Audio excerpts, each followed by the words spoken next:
Do you know why I went in this direction? Because we are talking about Abraham and women. That there are some things you don't tell. Eh? Because that's the only child. This woman had this child at the age of 90. He said God is telling you to kill, you will kill 2 of them that day. So there is something the book of Joshua added, the same record, that is interesting. What did Abraham tell Sarah that time you were taking Isaac? He didn't tell Sarah that I'm taking Isaac so that we can go and make sacrifice. She will ask, where is the lamb? You know what he told her? Abraham, Isaac, and Jacob have a place they send their children for mentorship, to train them in priesthood. Guess where they send them? To the house of Noah. Do you remember that Noah lived for 950 years? Do you remember that? Eh? They see future generations. Almost 1,000 years. So Abraham went there for his own training. Joshua. So he told Sarah, I'm taking Isaac to the house of Noah so he can begin to learn priesthood and be trained for his future in ministry. And the woman followed them crying on the way. He said, don't let him stay too long. After a while, bring him back. If not, my soul will die in this house. Because my soul is knit to his soul. Only child. She cried halfway, followed them halfway. Abraham now covered and said, go home. It's all right. And she went home. And then him and the boy and those servants started moving to Mount Moriah. That mountain where they sacrificed the boy. If God did not, he returned and that boy didn't come back with him, he would have buried his wife that day.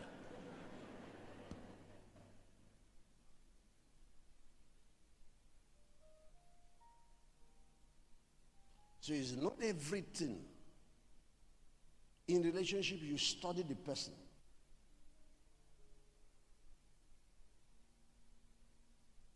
If your wife is the type that finds it very hard to forgive, it's not every matter in church. You finish pastor's meeting, we discuss some things about this pastor that is, you come back and tell her. You can send your wife to hell because of that. A pastor had a problem because he had his wife and 2 children, and they were driving to service, and the truck hit them. He came out, nothing happened to him. The wife and the 2 boys died. So the church came, they did burial. But after the burial, the pastor refused to come to church. Yeah, this is true life. He refused. He was staying at home. Brethren were coming to encourage him. He said no. That God disappointed him. That God did not keep his covenant. So one Sunday, everybody went to church. He sat at home. Jesus paid him a visit. And he came with the 2 boys. He said, I do this only once in a while. I want you to know that you don't know what happened behind the scene. Let your own sons tell you. So he was so excited. The boys came in and said, Daddy, we're in heaven. We made it. And, we are very happy. We know that you are heartbroken, but you need to know that the most important thing is that you must make sure you come over here at the end of the day. You preached it in church, make sure you don't fall out and all of that. So he now said, okay. Where is your mom? He said, she didn't make it. He said, what do you mean by she didn't make it? He said, she went the other direction and went to hell.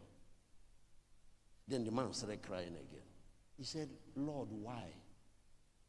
Why did you only save the children and didn't save her?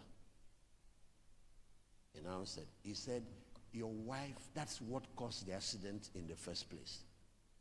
She has been in bitterness with the leader of the women ministry.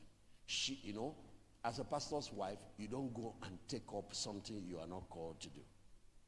Check your ministry. If your ministry is children, go into children. If your ministry is music ministry, you can be in the choir. Or if you want to lead the choir, if your ministry is women ministry, go and lead women. Just because pastor's wife normally lead women doesn't mean you should. Some of you don't have the temperament. Your own bitterness is so.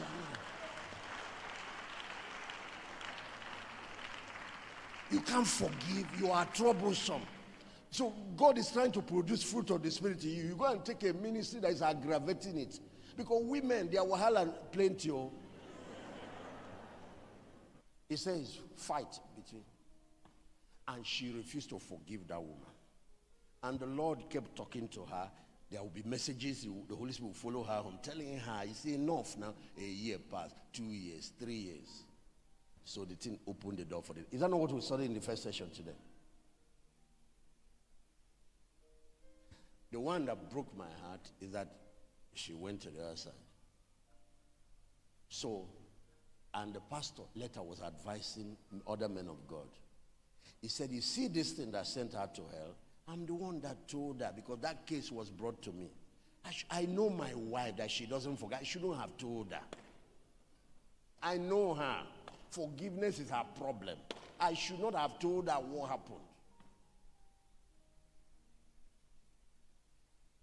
He said after the Lord left that I started bearing guilt again that I contributed.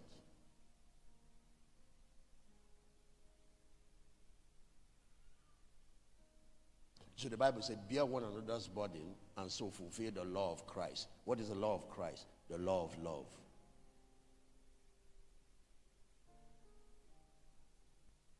But another woman, she's like a warrior. She can even take things more than you, the man. See? So it's not a hard and fast rule. You have to study the situation. Just like what I said about managing money. There are some ladies, they will be the one. You are trying to even shop for her. Buy her things. She will be the one even talking to you that we have not saved for the children's school fees, or we have not saved for house rent, or that we have to plan for January. Or you have that kind of wife, make her manager of family resources.